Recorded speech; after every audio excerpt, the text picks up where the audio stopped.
Good evening. So my name is Nathan Ducker, and my presentation is towards a culturally specific model of willingness to communicate, the case of Japanese students. And the basic idea behind this presentation is that there are some culturally and contextually specific factors that we still need to study deeper, more deeply to understand students' willingness to communicate.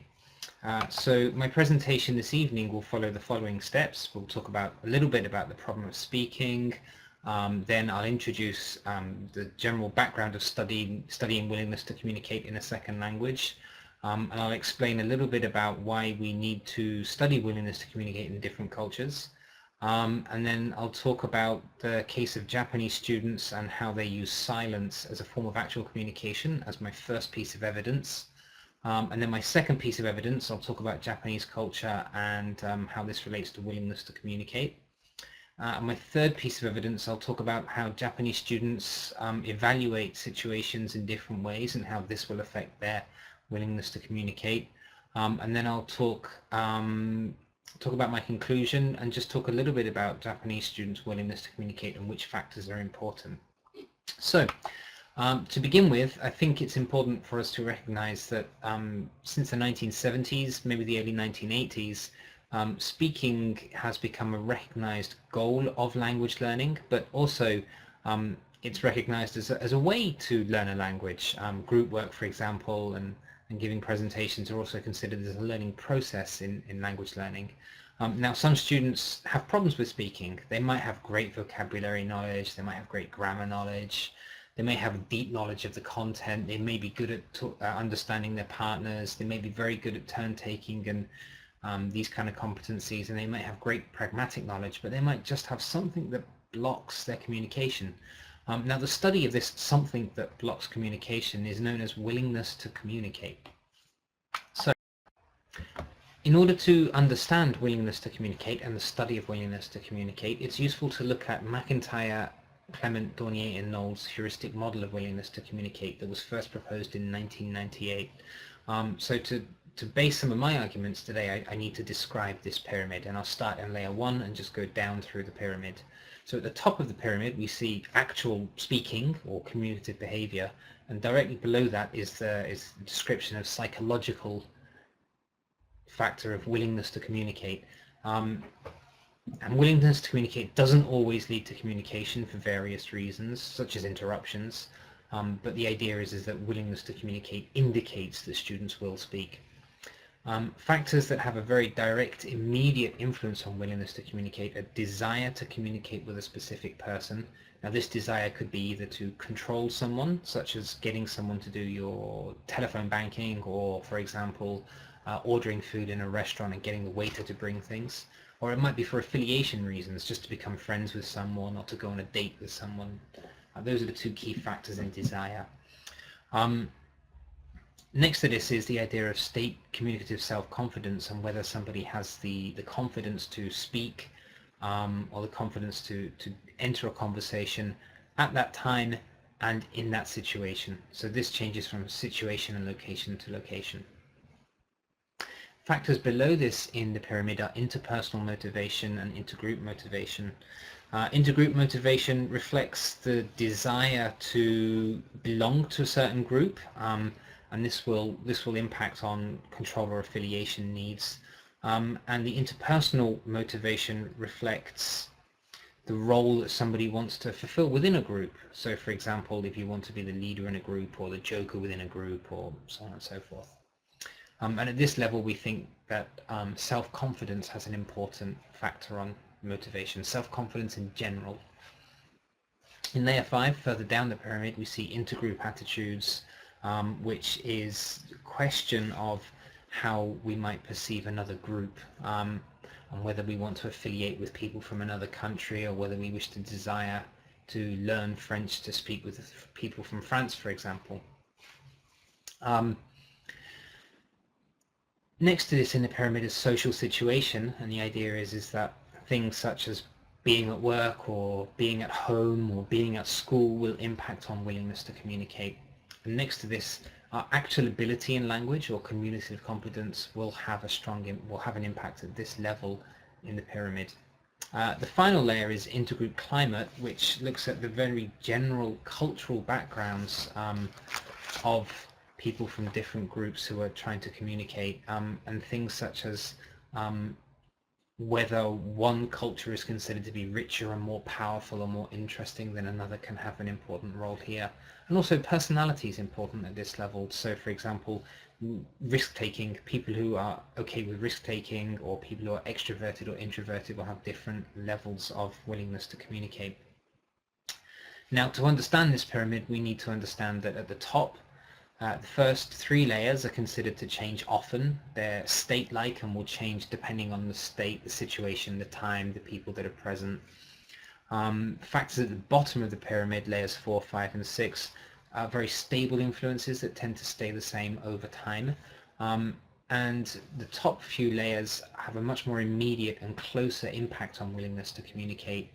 The factors at the bottom have a more distilled, diluted influence that works its way through other factors. Now what I'd like to say next is that this original model, and obviously subsequent studies that have been based on this model, have been based on research and ideas that have been developed in Western contexts.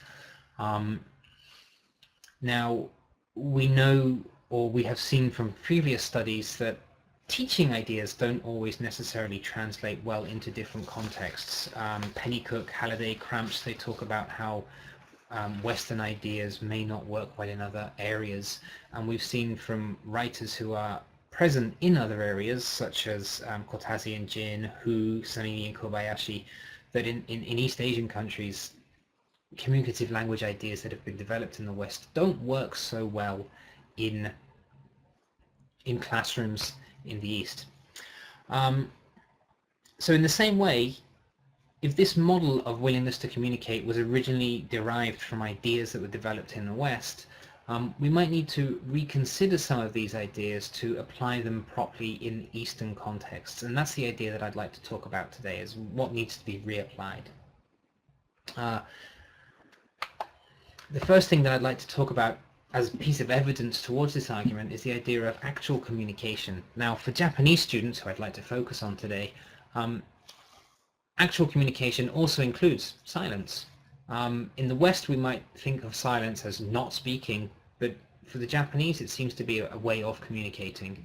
Now, firstly, for students in our classrooms, this might be something like the idea of being modest is showing good behavior. Kinkyo, or Japanese modesty, is a sign of matureness and good, well-mannered behavior. So students might be being quiet because they're behaving well in class. In addition to this, we see the idea that communication can be silent. The Japanese have the concepts of harage and ishindenshin, and these reflected as intentional and unintentional silent communication, which happen every day, all the time in Japanese everyday life. Additionally, we can see that silence as a method of communication can be used as a tactic to show deference to people, or avoiding conflict, or trying to find harmony within a group. Now, this is important because in studies of willingness to communicate, we use audio and video.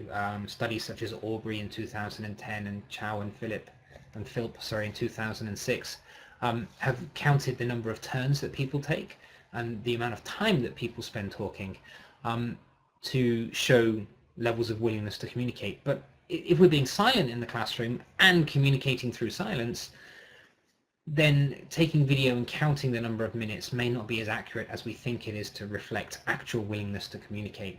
And this is an important point, I think. In addition to looking at silence as a means of communication, we need to also realize that silence is a function of Japanese people's focus on groups, and this is an important part of Japanese culture.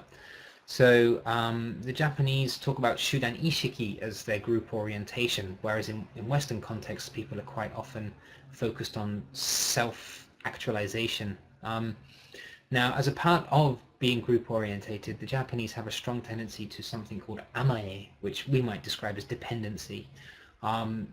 Two ideas from this would be amaeing, which is the idea of showing your neediness or showing your dependency to other people as a nice way of showing your personality. And also the idea of amaekasu, which is the reciprocal behavior of showing that you're open to needy people and showing that you're open to their neediness or dependency. Now, directly related to this is the idea of enryo sashi, which is an important interpersonal communication behavior in Japanese, which has a very strong impact on willingness to communicate, I think. Enryo is the idea of showing restraint in order to be polite and kind and not cause offense to people you're talking to. And the flip side of this is sashi. So people showing enryo quite often may not say something in order to be polite, or may say it in a very ambiguous way. Sashi is therefore needed as some kind of empathetic guesswork to guess what people really mean. And those two things work together in a kind of cycle that will help good group relations. Now, for a Japanese student in the classroom, what this means is that communication is kind of filtered through, firstly, hesitations and pauses to carefully construct meaning to not cause offense and help smooth relationships in groups. But also the idea of these hesitations then need to also be translated. Things that are ambiguous need to be translated, and that's sashi. And the filter, again, is time to think, to work out what people are saying. So Japanese culture can relate to a very sort of stop-start style of communication. In a classroom where students are trying to put forward their idea, this may lead to what appears to be low levels of willingness to communicate, but in actual fact it's just people needing thinking time. In an internationally mixed group of students, this could cause problems for Japanese students who are then going to be dominated by other students who are spending less time thinking about what they are saying and what's being said. Now, Ame and Enryo Sashi